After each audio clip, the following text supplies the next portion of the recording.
बच्चों, स्वागत है आप लोग का हमारे चैनल एस डी एजुकेशन जून में। बच्चों, आज हम देखेंगे कक्षा 12वीं हिंदी का आपका एक बढ़िया सा वायरल पेपर। जैसा कि पेपर आपका 24 फरवरी को हिंदी का आएगा। उससे पहले अगर आप लोग चैनल पर नए हैं तो चैनल को सब्सक्राइब कर लीजिएगा और वीडियो को लाइक करिए और अपने दोस्तों के साथ ज़्यादा से ज़्यादा शेयर करिए। और जो एकदम क्लास को पूरा वॉच करिएगा, क्योंकि ऐसा ही पेपर जो है आपका 24 फरवरी का पेपर प्यारे बच्चों आएगा। तो आपका खंड क में क्या दिया है आपको बहुविकल्पी प्रश्न। तो पहले का क है, चंद छंद वर्णन की महिमा के रचनाकार है। यानी कि जो आपकी चंद छंद वर्णन की महिमा है प्यारे बच्चों, उसके रचनाकार आपकी कौन है? राम प्रसाद निरंजनी।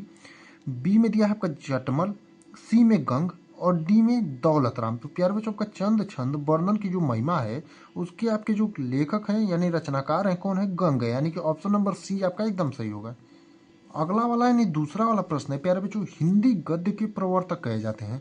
यानी कि जो आपका हिंदी गद्य है प्यारे बच्चों, उसके प्रवर्तक कौन कहे जाते हैं? आपके भारतेंदु हरिश्चंद्र। बी में दिया है प्रताप नारायण मिश्र, सी में महावीर प्रसाद द्विवेदी और डी में देवकी नंदन खत्री। तो प्यारे बच्चों, आपका हिंदी गद्य के जो प्रवर्तक कहे जाते हैं आपके कौन कहे जाते हैं? तो प्यारे बच्चों, आपका हिंदी गद्य के जो प्रवर्तक कहे जाते हैं आपके भारतेंदु हरिश्चंद्र कहे जाते हैं। यानी कि ऑप्शन नंबर ए जो आपका दिया है प्यारे बच्चों एकदम सही होगा। अब अगला वाला प्रश्न देखते हैं, यानी ग वाला। और प्यारे बच्चों, इस क्लास में जितने भी प्रश्न बताए जाएंगे आपके सभी महत्वपूर्ण प्रश्न हैं, क्योंकि 24 फरवरी के पेपर में आपको यहाँ से प्रश्न 100% देखने को मिलेंगे। तो आप लोग जो है वीडियो को एकदम पूरा वॉच करिएगा। ग वाला है, छायावाद युग की समय सीमा माना जाती है। यानी कि छायावाद युग जो है प्यारे बच्चों, उसकी समय सीमा कितनी मानी जाती है? सन 1900 से 1940 तक। ब में दिया है आपका, बी में सन 1919 से 1938 तक। सी में दिया है सन 1920 से सन 1938 तक। सी डी में दिया है आपका सन 1920 से 1940 तक। तो प्यारे बच्चों, आपका छायावाद की जो समय सीमा मानी जाती है वो आपकी सन 1900 से 1919 से 1938 तक। यानी बी वाला ऑप्शन एकदम सही है। घ में दिया आपका सन 1903 में सरस्वती पत्रिका के संपादन का कार्य प्रारंभ किया। यानी कि जो है सन 1903 ईस्वी में जो है सरस्वती पत्रिका के संपादन का कार्य किसने प्रारंभ किया था? हजारी प्रसाद द्विवेदी ने। बी वाला है प्रताप नारायण मिश्र ने। सी में दिया है महावीर प्रसाद द्विवेदी ने और डी में भारतेंदु हरिश्चंद्र ने। तो प्यारे बच्चों, सन 1903 ईस्वी में सरस्वती पत्रिका के संपादन का कार्य जो आपका प्रारंभ किया था किसने प्रारंभ किया था? महावीर प्रसाद द्विवेदी ने। यानी कि सी वाला जो प्यारे बच्चों आपका ऑप्शन है एकदम सही होगा। अगला क्वेश्चन है, पैरों में पंख बांधकर रचना की विधा है। यानी कि प्यारे बच्चों, आपका जो पैरों में पंख बांधकर रचना है वो किस विधा की? आपका रिपोर्टाज विधा। बी वाला है संस्मरण विधा, सी में जीवनी विधा और डी में यात्रा वृत्तांत। तो प्यारे बच्चों का पैरों में पंख बांधकर रचना की जो विधा है आपकी कौन सी विधा है? तो यात्रा वृत्तांत। यानी कि डी वाला जो ऑप्शन दिया है प्यारे बच्चों का एकदम सही होगा। अब पहले के जो आपके 5 प्रश्न थे वो हिंदी गद्य साहित्य के इतिहास से थे। अब दूसरे के जो 5 आपके प्रश्न रहेंगे वो हिंदी पद्य साहित्य के इतिहास से बहुविकल्पी प्रश्न रहेंगे, क्योंकि 10 नंबर के प्रश्न आपके 24 फरवरी के पेपर में भी इसी प्रकार का पूछा जाएगा। और 5 हिंदी गद्य साहित्य के इतिहास से और 5 हिंदी पद्य साहित्य के इतिहास से रहेंगे। तो क वाला दिया है, यशोधरा काव्य के रचयिता है। यानी कि जो आपका यशोधरा काव्य है प्यारे बच्चों, उसके रचयिता कौन है? जयशंकर प्रसाद।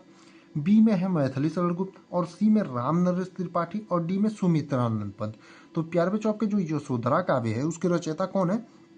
तो आपके मैथिली शरण गुप्त जी हैं। यानी कि ऑप्शन नंबर बी जो है आपका एकदम सही होगा। ख वाला प्रश्न है, छायावाद काल किससे संबंधित नहीं है। यानी कि इनमें से जो है आपकी छायावाद काल से कौन संबंधित नहीं है? सुमित्रानंद पंत। बी में है महादेवी वर्मा, सी में सूर्यकांत त्रिपाठी निराला और डी में गिरधर शर्मा नवरत्न। तो प्यारे बच्चों का छायावाद काल से जो इसमें से संबंधित नहीं है कौन है? गिरधर शर्मा नवरत्न। यानी कि ऑप्शन नंबर डी जो आपका दिया एकदम सही होगा। यानी कि छायावाद काल से जो संबंधित आपके नहीं है गिरधर शर्मा नवरत्न है। अगला है ग वाला, हरी घास पर क्षण भर के रचनाकार है। यानी कि जो आपका हरी घास पर क्षण भर है उसके रचनाकार कौन है? सर्वेश्वर दयाल सक्सेना। बी में दिया है त्रिलोचन, सी में सच्चिदानंद हीरानंद वात्सल्य, डी में गिरजा कुमार माथुर। तो प्यारे बच्चों, आपके हरी घास पर क्षण भर के जो रचनाकार हैं आपके कौन है? सच्चिदानंद हीरानंद वात्सल्य अज्ञे जी। यानी कि ऑप्शन नंबर सी जो है प्यारे बच्चों आपका एकदम सही होगा। घ वाला प्रश्न है, तीसरा सप्तक का प्रकाशन वर्ष है। यानी कि जो आपका प्यारा जो तीसरा सप्तक है उसका प्रकाशन वर्ष कौन सा है? सन 1959 ईस्वी। बी में दिया है सन 1960 ईस्वी, सी में सन 1957 ईस्वी और डी में सन 1965 ईस्वी। तो प्यारे बच्चों का तीसरा जो सप्तक है उसका प्रकाशन वर्ष कौन सा है? तो सन 1959 ईस्वी। यानी कि ऑप्शन नंबर ए जो है प्यारे बच्चों आपका एकदम सही होगा। अगला यानी अंगा वाला प्रश्न है, लोकायतन के रचयिता है। यानी कि जो आपका लोकायतन है प्यारे बच्चों उसकी रचयिता कौन है? हरिशंकर परसाई। बी में है सुमित्रानंद पंत, सी में रामधारी सिंह दिनकर और डी में गजानन माधव मुक्तिबोध। तो प्यारे बच्चों आपके जो लोकायतन के रचयिता हैं कौन है, सुमित्रानंद पंत जी हैं। यानी कि बी वाला जो ऑप्शन एकदम सही होगा, यानी लोकायतन के जो रचयिता आपके कौन है, सुमित्रानंद पंत जी। अब अगला यानी तीसरा वाला जो प्रश्न रहेगा प्यारे बच्चों आपका, निम्नलिखित गद्यांश पर आधारित प्रश्नों के उत्तर दिए। और प्यारे बच्चों बहुत ही इंपॉर्टेंट गद्यांश है और इस बार भी जो आपके बोर्ड एग्जाम में 100% यही से गद्यांश पूछा जाएगा। और यहाँ से जो आपके क्वेश्चन पूछे जाएंगे आपके 10 नंबर के रहते हैं, प्रत्येक पाँच क्वेश्चन रहते हैं, प्रत्येक 2-2 नंबर के। और आपको अथवा करके ऑप्शन दिया रहता है, कोई एक जो है आपको करना रहता है। तो इसमें जैसे आपको दिया है प्यारे बच्चों पहला, और जब भी आप गद्यांश सॉल्व करिएगा पद्यांश अपने पेपर में, एक बात ध्यान रख लीजिएगा हमारी, कि आप गद्यांश हो या पद्यांश हो उसको 2 से 3 बार एकदम ध्यानपूर्वक पढ़ के सॉल्व करिएगा। जैसे दिया है, धरती माता की कोख में जो अमूल्य निधियां भरी हैं, जिसके कारण वह वसुंधरा कहलाती है, उससे कौन परिचित ना होना चाहेगा। लाखों करोड़ों वर्षों से अनेक प्रकार की धातुओं को पृथ्वी के गर्भ में पोषण मिला है। दिन रात बहने वाली नदियों ने पहाड़ों को पीस पीस कर अगणित प्रकार की मिट्टियों से पृथ्वी की देह को सजाया है। हमारे भावी आर्थिक अभ्युदय के लिए इन सब की जांच पड़ताल अत्यंत आवश्यक है। पृथ्वी की गोद में जन्म लेने वाले जड़ पत्थर कुशल शिल्पियों से सवारे जाने पर अत्यंत सौंदर्य का प्रतीक बन जाते हैं। अब प्यारे बच्चों इसमें पहला जो आपका प्रश्न दिया है वो क्या पूछा है, धरती वसुंधरा क्यों कहलाती है। यानी जो धरती है वसुंधरा क्यों कहलाती है, तो हमने 2 से 3 बार इसलिए आपको पढ़ने के लिए कहा था। आप इसमें देखेंगे कि धरती माता की कोख में जो अमूल्य निधियां भरी है, जिसके कारण वह वसुंधरा कहलाती है। यानी कि आपको पहली लाइन में जो है पहले क्वेश्चन का आंसर मिल गया, यानी धरती माता की कोख में जो अमूल्य निधियां भरी है जिनके कारण वह वसुंधरा कहलाती है। अगला है, पृथ्वी की देह को किसने और किस तरह सजाया है। यानी कि जो पृथ्वी की देह है उसको किसने और किस तरह सजाया है, तो आप देखेंगे इस लाइन में, दिन रात बहने वाली नदियों ने पहाड़ों को पीस पीस कर अगणित प्रकार की मिट्टियों से पृथ्वी की देह को सजाया है। इसीलिए हमने आपको कहा था 2 से 3 बार अगर आप ध्यानपूर्वक गद्यांश हो या पद्यांश हो पढ़ेंगे तो आपको जो है सभी क्वेश्चन के आंसर एकदम आसानी से मिल जाएंगे। ग वाला प्रश्न है, अगणित और अभ्युदय शब्दों के अर्थ लिखिए। तो अगणित जो आपका शब्द होता है प्यारे बच्चों उसका अर्थ क्या हो जाएगा, अगणित का शब्द हो जाएगा उत्पत्ति या वृद्धि, उत्पत्ति हो जाएगा। और अभ्युदय का जो अर्थ हो जाएगा वृद्धि या उन्नति हो जाएगा। अगला है, उपयुक्त गद्यांश के पाठ और लेखक का नाम लिखिए। तो आपका उपयुक्त गद्यांश का जो आपका शीर्षक होगा प्यारे बच्चों वो राष्ट्र का स्वरूप होगा, यानी शीर्षक आपका राष्ट्र का स्वरूप हो जाएगा। और इसके जो लेखक हैं वासुदेव शरण अग्रवाल जी हैं। पांचवा यानी अंगा वाला प्रश्न है, रेखांकित अंश की व्याख्या कीजिए। तो आपका जो रेखांकित अंश है प्यारे बच्चों क्या होगा, पृथ्वी की गोद में जन्म लेने वाले जड़ पत्थर कुशल शिल्पियों से सवारे जाने पर अत्यंत सौंदर्य का प्रतीक बन जाते हैं। तो आपको हमने लिखना बताया था कि आप लिखेंगे कैसे, रेखांकित अंश की व्याख्या, हेडिंग डालेंगे, उसके बाद लिखेंगे कि पृथ्वी, यानी लेखक कहना चाहता है कि पृथ्वी की जो गोद में यानी पृथ्वी की देह में जो जन्म लेने वाले जड़ पत्थर होते हैं, यानी जो पत्थर होते हैं जड़ें होती हैं, कुशल शिल्पियों में सवारे जाने पर अत्यंत सौंदर्य यानी सुंदरता का जो है प्रतीक यानी चिन्ह बन जाते हैं। यही जो हो जाएगा आपका रेखांकित अंश की व्याख्या हो जाएगा। अब आपको ये वाला आता है तो ये वाला करिए, या फिर अथवा में भी आपको एक ऑप्शन देगा। जैसे दिया है आपका, हमारी संपूर्ण व्यवस्था का केंद्र मानव होना चाहिए, जो यतः पिंडे ततः ब्रह्मांडे के न्याय के अनुसार समष्टि का जीवमान प्रतिनिधि एवं उसका उपकरण है। भौतिक उपकरण मानव के सुख के साधन है, साध्य नहीं। जिस व्यवस्था में भिन्न रुचि लोक का विचार केवल एक औरत मानव से अथवा शरीर मन बुद्धि अत्यामुक्त अनेक ऐसड़ाओं से प्रेरित पुरुष चतुष्टली पूर्व मानव के स्थान पर एकांगी मानव का ही विचार किया जाए, वह अधूरी है। हमारा आधार एकात्म मानव है, अनेक एकात्म समष्टियों का एक साथ प्रतिनिधित्व करने की क्षमता रखता है। एकात्म मानववाद के आधार पर हमें जीवन की सभी व्यवस्थाओं का विकास कर लेना होगा। अब प्यारे बच्चों एक तो हमने आपको बता दिया, अब इसका जो है आप लोग उपयुक्त पद्यांश के जो आपका घ वाला प्रश्न है, उपयुक्त गद्यांश के पाठ और लेखक का नाम लिखिए। आप खुद से प्रयास करिएगा क्योंकि 2 दिन में आपका पेपर है। आप खुद से ढूंढ करके और पहचान करने वाले शब्दों से अगर पहचान कर लेंगे कि पाठ का कौन सा नाम है और शीर्षक आपका कौन सा है तो आप जो है लिख लेंगे। और रेखांकित अंश की व्याख्या आपके लिए खुद से है। तो क वाला प्रश्न है, मानव के सुख के साधन क्या है। तो आप देखेंगे कि यहाँ पर जो है आपको इसी में से ध्यानपूर्वक पढ़ेंगे तो भौतिक उपकरण मानव के सुख के साधन, यानी पहले प्रश्न का उत्तर मिल गया आपको। अब दूसरा है, जीवन की सभी व्यवस्थाओं का विकास किस आधार पर करना चाहिए। तो ये जो है आप लोग खुद से इसमें से ढूंढ करके करने का प्रयास करेगा और बहुत ही इंपॉर्टेंट गद्यांश है। आप लोग जो इसे छोड़िएगा मत, आप लोग होमवर्क के रूप में 10 मिनट समय देंगे तो आप लोग जो है सभी प्रश्नों का उत्तर कर लेंगे और आपकी प्रैक्टिस भी हो जाएगी। तो आप लोग जो है इसे करने का प्रयास एकदम 100% करिएगा।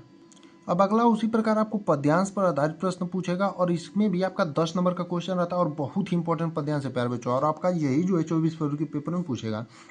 और इसमें भी प्रत्येक 5 प्रश्न होते हैं, प्रत्येक 2-2 नंबर के। जैसे पहला दिया है, मुझे फूल मत मारो, मैं अबला बाल वियोगिनी, कुछ तो दया विचारो, होकर मधु के मीत मदन, पटु तुम कटु गरल न गारो, मुझे विकलता तुम्हें विवलता, ठहरो श्रम परिहारो, नहीं भोगनी यह में कोई, जो तुम जाल पसारो, बल हो तो सिंदूर बिंदु, यह हर नेत्र निहारो, रूप दर्प कंदर्प तुम्हें तो मेरे पति पर वारो, लो यह चरण मेरी चरण धूलि, उस रति के सिर पर धारो। अब प्यारे बच्चों, आप जब भी पद्यांश को भी सॉल्व करिएगा 2 से 3 बार इसे ध्यानपूर्वक पढ़िएगा। अब पहला प्रश्न क्या है, प्रस्तुत पद्यांश के पाठ व शीर्षक व कवि का नाम लिखिए। तो हमने आपको पहचान करने वाले शब्द बताए थे, अगर आप लोगों ने उसको देखा होगा तो प्रस्तुत पद्यांश का जो शीर्षक का नाम है वो लिख लेंगे और कवि का नाम। तो शीर्षक आपका क्या है, गीत है, और इसके जो आपके कवि हैं राष्ट्रकवि मैथिली शरण गुप्त जी हैं, यानी कि गीत है और इसके कवि राष्ट्रकवि मैथिली शरण गुप्त जी हैं। दूसरा है रेखांकित अंश की व्याख्या कीजिए। तो रेखांकित अंश आपका क्या है, रूप दर्प कंदर्प तुम्हें ते मेरी पति परवारो, लो यह मेरी चरण धूलि, उस रति के सिर पर धारो। तो आपका रेखांकित अंश की व्याख्या क्या हो जाएगा प्यारे बच्चों, उर्मिला कहती है कि हे कामदेव, यदि तुम्हें अपने रूप सौंदर्य पर गर्व है तो तुम अपने इस गर्व को मेरे पति के चरणों पर न्यौछावर कर दो, अर्थात सौंदर्य में तुम मेरे पति के चरणों की धूल के समान हो। यदि तुम्हें इस बात का घमंड है कि तुम्हारी स्त्री रति अत्यंत सुंदर है तो तुम मेरे चरणों की धूल को रति के सिर पर रख दो, अर्थात तुम मुझे विचलित करने में कभी सफल हो नहीं सकोगे। यानी कि ये जो है रेखांकित अंश की आपका व्याख्या हो जाएगा। अगला है प्रस्तुत पद्यांश में कवि ने कौन सा अलंकार प्रयुक्त किया है। तो आपका प्रस्तुत पद्यांश में जो है कवि ने श्लेष अलंकार भी प्रयुक्त किया है, यमक अलंकार भी प्रस्तुत किया है, और रूपक अलंकार भी और अनुप्रास भी, यानी 4 अलंकार है आपके, श्लेष, यमक, रूपक और अनुप्रास। अगला है काम व्यतीत होकर उर्मिला किससे प्रार्थना करती है, यानी काम व्यतीत होने पर उर्मिला जो है किससे प्रार्थना करती है, तो कामदेव से प्रार्थना करती है। काम व्यतीत होने पर जो है उर्मिला कामदेव से प्रार्थना करती है। अगला है पद्यांश में उर्मिला ने अपने सिंदूर बिंदु को किसके समान बताया है। तो पद्यांश में जो प्यारे बच्चों आपका उर्मिला है वो अपने सिंदूर बिंदु को जो है शिव के तीसरे नेत्र के समान बताती है। तो आप लोग जो है इस पद्यांश को एकदम ध्यानपूर्वक देखिएगा, क्योंकि 24 फरवरी के पेपर के दिन यही पद्यांश आपका 100% किसी ना किसी सेट में पूछा जाएगा। अब आपको वो वाला आता है तो प्यारे बच्चों आप वो करिए, या फिर आपको एक और अथवा में करके ऑप्शन देगा। जैसे दिया है, मैं कब कहता हूँ, यानी कि मैं कब कहता हूँ जग मेरी दुर्गर गति के अलकूल बने, मैं कब कहता हूँ जीवन मरुम नंदन कानन का फूल बने, कांटा कठोर है तीखा है उसमें उसकी मर्यादा है, मैं कब कहता हूँ कि वह घटकर प्रांतर का ओछा फूल बने, मैं कब कहता हूँ मुझे युद्ध से कभी न तीखी चोट मिले, मैं कब कहता हूँ प्यार करूँ तो मुझे प्राप्ति की ओट मिले। अब ये जो है आप लोग खुद से भी करने का प्रयास करिएगा, यानी इसके प्रश्न जो हैं जैसे हम आपको बता देते हैं आपका कौन सा पाठ है जिससे आपको आसानी होगी ढूंढने में। उपयुक्त पद्यांश के पाठ और रचयिता का नाम लिखिए। तो पाठ आपका मैंने आहुति बनकर देखा, और इसके आपके लेखक कवि हैं जो, यानी रचयिता सचिदानंद हीरानंद वासन अज्ञ हैं। अब इसमें अगला प्रश्न है रेखांकित अंश की व्याख्या कीजिए, यानी आपका जो रेखांकित अंश है कांटा कठोर है तीखा है उसमें उसकी मर्यादा है, इसकी आपकी रेखांकित अंश की व्याख्या करना है। अगला है दुर्धर और प्रांतर शब्द का अर्थ लिखिए। घ वाला प्रश्न है जीवन मरु नंदन कानन का फूल बने में कौन सा अलंकार प्रयुक्त है। अंगा है मैं कब कहता हूँ प्यार करूँ तुम मुझे प्राप्ति की ओट मिले, इसका तात्पर्य स्पष्ट कीजिए।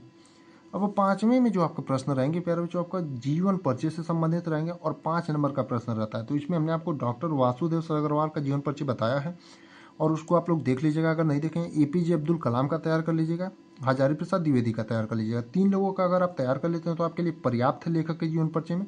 और तीनों लोगों का जो है आप लोग साहित्यिक परिचय तैयार कर लीजिएगा, क्योंकि इन तीनों लोगों का हम आपको बार बार बताते आ रहे हैं कि इन्हीं तीनों लोगों का आपका पूछा जाएगा।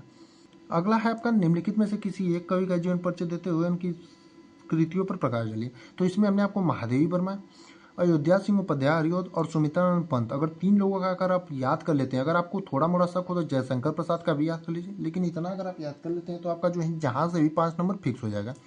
6वां वाला प्रश्न है बहादुर कहानी के आधार पर बहादुर का चित्र कीजिए, या फिर पंचलाइट अथवा खून की कहानी के उद्देश्य लिखिए। तो प्यारे बच्चों आपका इसमें से जो है हमने बहादुर कहानी का जो है आपका सारांश और पंचलाइट कहानी का सारांश बताया है।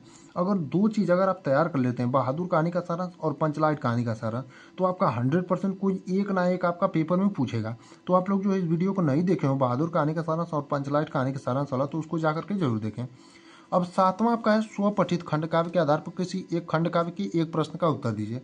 तो प्यारे बच्चों आपका खंड काव्य जो होता है जिले अनुसार होता है, तो आप लोग जिस भी जिले से आपका जो भी खंड काव्य हो, आज जिस जिले से बिलोंग करते हैं आप लोग पढ़ लीजिएगा। जैसे किसी जिले का रश्मि रथी खंड काव्य है, कहीं का त्यागी पति है, किसी जिले का आपका श्रवण कुमार खंड काव्य है, कहीं का आपका मुक्ति यज्ञ है, और किसी जिले का आपका सत्य की जीत है, और किसी जिले का आपका आलोक वृत्त है। तो आप लोग जिस भी जिले से बिलोंग करते हो और आपका जो भी खंड काव्य हो, आप लोग इसे ध्यानपूर्वक पढ़ लीजिएगा। यानी कि खंड काव्य तो आपका जिले अनुसार होता है, तो इसमें हम आपको नहीं बता सकते हैं।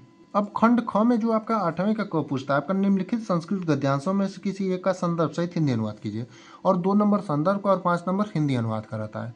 जैसे पहला आपका दिया है, संस्कृतस्य साहित्य सरस व्याकरण सुनिश्चितम तस्य गद्य पद्य च ललित्य। तो प्यारे बच्चों, आपका बहुत ही इंपॉर्टेंट जो है गद्यांश संस्कृत का, और आपके बोर्ड एग्जाम में लगातार पूछा जाता है। एक हम आपको बता दे रहे हैं, और अथवा वाला जो है, ये अथवा वाला इसको आप खुद से करने का प्रयास करिएगा। जैसे ऊपर वाला जो है, इसका आप संदर्भ कैसे लिखेंगे, तो संदर्भ लिखेंगे प्रस्तुत गद्यांश हमारी पाठ्य पुस्तक संस्कृत दूरदर्शिका के संस्कृत भाषाया महत्वम पाठ से उद्धृत है। यानी कि इसका जो संदर्भ लिखेंगे तो लिखेंगे प्रस्तुत गद्यांश हमारी पाठ्य पुस्तक संस्कृत दूरदर्शिका के संस्कृत भाषाया महत्वम पाठ से उद्धृत है। और इसका हिंदी अनुवाद क्या हो जाएगा प्यारे बच्चों, संस्कृत साहित्य रसपूर्ण तथा सुनिश्चित व्याकरण वाला है, उसके गद्य एवं पद्य में लालित्य भाव व्यक्ति की शक्ति और अद्वितीय श्रुति मार्धुन्य विद्यमान है। अधिक क्या कहा जाए, संस्कृत साहित्य चरित्र निर्माण के लिए जिस प्रकार की अच्छी प्रेरणा प्रदान करता है वैसी कोई और नहीं करता। संस्कृत साहित्य में मूलभूत मानवीय गुणों की जैसी विवेचना है वैसी अन्यत्र नहीं है। इस साहित्य के अध्ययन से दया दान पवित्रता उदारता ईर्ष्या न करना क्षमा तथा अन्य अनेक गुण उत्पन्न होते हैं। यानी कि ऊपर वाले का हमने आपको संदर्भ और हिंदी अनुवाद बता दिया, और नीचे वाला यानी अथवा में जो आप दिया है इसका आप खुद से प्रयास करिए, क्योंकि अपने आप से नहीं करेंगे तो आप अपने पेपर में नहीं कर पाएंगे। अब अगला ख में जो है आपका पद्य श्लोक दिया रहेगा, और इस पर जो है आपको आधारित प्रश्न जैसे आपका गद्यांश का दिया रहता है उसी प्रकार श्लोक का भी रहता है, और आपको जो है इसका हिंदी अनुवाद संदर्भ के साथ करना रहता है। तो इसका ये वाला आप खुद से करिएगा, क्योंकि हमने इंपॉर्टेंट पद्यांश श्लोक बताए थे कौन कौन से पार्ट से, और हिंदी अनुवाद भी। जैसे अथवा वाला जो है इसका संदर्भ और हिंदी अनुवाद आपको बता देते हैं। जैसे अथवा वाला जो है, न चौराहे न च राजहरे न मातृभाज्य न च भारकारी व्यय कृते वर्धते एवं नित्य विविधान सर्वधम प्रधानम। अब इसका जब आप संदर्भ लिखेंगे तो लिखेंगे प्रस्तुत श्लोक हमारी पाठ्य पुस्तक संस्कृत दूरदर्शिका के सुभाषित रत्नानी पाठ से उद्धृत है। यानी इसका संदर्भ क्या हो जाएगा, प्रस्तुत श्लोक हमारी पाठ्य पुस्तक संस्कृत दूरदर्शिका के सुभाषित रत्नानी पाठ से उद्धृत है। और इसका हिंदी अनुवाद क्या हो जाएगा प्यारे बच्चों, विद्या रूपी धन सभी धनों में प्रधान है, इसे न तो चोर चुरा सकता है, राजा छीन सकता है, न भाई बांट सकता है, और न तो यह बोझ बनता है। यहाँ कहने का तात्पर्य यह है कि अन्य संपदाओं की भांति विद्या रूपी धन घटने वाला नहीं है, यह धन खर्च किए जाने पर और भी बढ़ता है। यानी कि इसका हिंदी अनुवाद हो जाएगा। अब अगला है, निम्नलिखित में से किन्हीं 2 प्रश्नों के संस्कृत में उत्तर दीजिए। तो हमने आपको कहा था 4 नंबर का यहाँ से क्वेश्चन पूछता है, आप पहले दूसरे और तीसरे पार्ट का जो है क्वेश्चन आंसर याद कर लेंगे, तो यहाँ से जो है आपका 4 नंबर फिक्स हो जाएगा। तो अगर आप लोगों ने नहीं पढ़ा हो तो एक बार जा करके ध्यानपूर्वक पहले दूसरे और तीसरे पार्ट को पढ़ लीजिए। अब 10वां वाला जो क्वेश्चन है, इसमें हमें कुछ बताने की जरूरत नहीं, क्योंकि आपको रस छंद और अलंकार में हमने आपको बता दिया है कौन कौन से आपको रस में पढ़ने और कौन कौन से छंद में पढ़ने और कौन कौन से अलंकार में, और वो भी पूरा उदाहरण के साथ, क्योंकि ये 6 नंबर का आपका पूछता है। तो अगर आप लोगों ने इस वीडियो को भी नहीं देखा हो तो जा करके जरूर एक बार देख लें, क्योंकि एकदम प्रॉपर आप लोगों को बताया गया है। 12वीं का क है, क का पहला चयनम का संधि विच्छेद। यानी कि आपका जो चयनम है उसका संधि विच्छेद क्या होगा, तो आपका जो चयनम है प्यारे बच्चों उसका संधि विच्छेद जो है छेदन अनम होगा। यानी कि 100 वाला जो ऑप्शन है आपका एकदम सही होगा। अगला है निश्छल का संधि विच्छेद है, तो निश्छल का जो आपका संधि विच्छेद होगा प्यारे बच्चों का निस्धन छल होगा। यानी 100 वाला इसमें जो है आपका ऑप्शन एकदम सही है। अब देखेंगे तीसरा वाला प्रश्न, तो अंतरराष्ट्रीय का संधि विच्छेद, यानी अंतरराष्ट्रीय जो है इसमें उसका संधि विच्छेद क्या है, तो अंतर्धन राष्ट्रीय हो जाएगा। यानी अ वाला ऑप्शन आपका एकदम सही है। ख का पहला है निर्विघ्न में समास है। निर्विघ्न में आपका जो समास है प्यारे बच्चों द्वंद्व है, बहुव्रीहि है, स में अव्ययी भाव या फिर ड में कर्मधार है। तो प्यारे बच्चों आपका निर्विघ्न में जो समास है आपका अव्ययी भाव, यानी स वाला ऑप्शन आपका एकदम सही है। दूसरा है दशानन में समास है। दशानन में आपका पहला ऑप्शन दिया है अ में बहुव्रीहि समास, ब में कर्मधारय समास, स में तत्पुरुष समास और द में अव्ययी भाव समास। तो प्यारे बच्चों आपका दशानन में जो समास है आपका कौन सा है, बहुव्रीहि समास, यानी अ वाला ऑप्शन आपका एकदम सही है। अगला वाला प्रश्न है पूजिता शब्द में प्रत्यय, यानी पूजिता जो शब्द है प्यारे बच्चों उसमें कौन सा प्रत्यय, कत्वा, ब में है त्वयता, स में कत और ड में त्व। तो प्यारे बच्चों आपको पूजिता शब्द में जो प्रत्यय आपका कौन सा है, कथ है, यानी कि स वाला ऑप्शन आपका एकदम सही है। दूसरा प्रश्न है बुद्धिमान में प्रत्यय है, तो बुद्धिमान में आपका जो प्रत्यय होगा प्यारे बच्चों मतूप होगा, यानी अ वाला ऑप्शन आपका एकदम सही है। ख में है रेखांकित पदों में से किसी एक पद में विभक्ति तथा संबंधित नियम लिखिए, यानी आपको रेखांकित पदों में से किसी एक शब्द में जो भी विभक्ति तथा संबंधित पूछता है। बाकी 14वां आपको पत्र जो है हमने लिखना बता दिया कि पत्र में आपको कौन कौन से तैयार करने हैं। तो इसमें जैसे पत्र दिया, आपने पिताजी को एक पत्र लिखे जिसमें आपके विद्यालय के वार्षिक पुरस्कार वितरण समारोह का वर्णन किया गया। और पत्र में इससे पहले भी हमने आपको बहुत सारे इंपॉर्टेंट पत्र बताए, तो उनको भी अगर आप लोगों ने थोड़ा मोड़ा भी तैयार नहीं किया तो आप लोग जाकर के जल्दी से तैयार कर दें, क्योंकि 2 दिन में आपका पेपर है। और निबंध आपको पर्यावरण प्रदूषण पर बता दिया गया। और अन्य किसी भी टॉपिक पर अगर आपको कन्फ्यूजन हो तो आप लोग कमेंट करिए, उसी टॉपिक पर हम आपको वीडियो बना करके बता देंगे।